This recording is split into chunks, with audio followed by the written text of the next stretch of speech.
Hi everyone, it's Dr. Susaye Rattigan from Thrive Behavioral Health again, and this is part 8 of Healing After the Storm. In today's video, I want to talk about helping our children feel safe again. Now, the same way that we've gone through a lot, we've experienced a lot during this hurricane experience and recovery, our children have too. Unfortunately, our children don't have the tools to understand and to deal with it the way that we do, right? And children learn and heal through connection and story, not through logic, right? And so today's tool is the story circle. And this tool will help us to begin to help children to process through and heal through their experiences. Right? So just sit with your child or your niece or nephew or your students if you're a teacher. Sit with them. I want you to use your hands and your voice to help them to create a simple story, right? So you have a part and they'll have a part. So the story might start like this. The storm, Melissa, came. It was a lot. Scary, big, devastating, create a whole lot of damage. Um, Left a lot of people homeless, hungry, and without light, without water. It, that's what happened. That's the reality. But the sun came. The sun came out, which is the hopefulness, right? The sun came out, the sun returned, and we made it through, and we are here.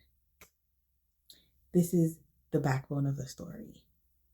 Now, you can invite them into the story by letting them add their own parts, their own understanding of what they saw, of what they experienced, of what they're thinking and feeling, of what their hopes are after the storm and all of the recovery is done, right? So you're kind of creating a story with them. You lay the foundation, they add their parts, and they continue the story. And you can continue the story with them, right? With hoping for what will happen in the future, how fast things will get fixed, or when light will return, all of those things.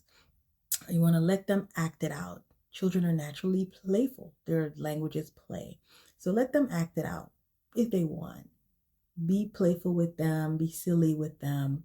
Play helps them to untangle fear, right? So your job is to just be there, to be present with them, to allow them a space where they can play and talk and process through indirectly what they've experienced.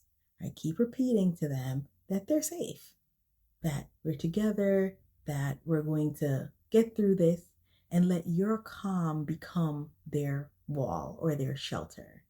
When I work with parents, I tell them, you are your child's wall. You are the emotional calm. You are the stability when things are unstable, right? And so remember that. Remember that they're looking to you. So you do have to use your tools so that you can find your calm and bring your calm to that space as well. Because kids are also naturally intuitive. So they're picking up on whatever it is that you're putting down. So find your calm, be playful, engaging, and hopeful and optimistic as well. Okay? Remember, you guys, you're not alone. We're in this together. You're strong. Jamaica strong. We're going to get through this. We're going to thrive and we're going to come back better and stronger than we were before. Right? And you can play out different types of stories than the one that I illustrated. Right? So just allow them to use their imagination and their creativity. You'll be very surprised and it might be a little bit fun too. All right?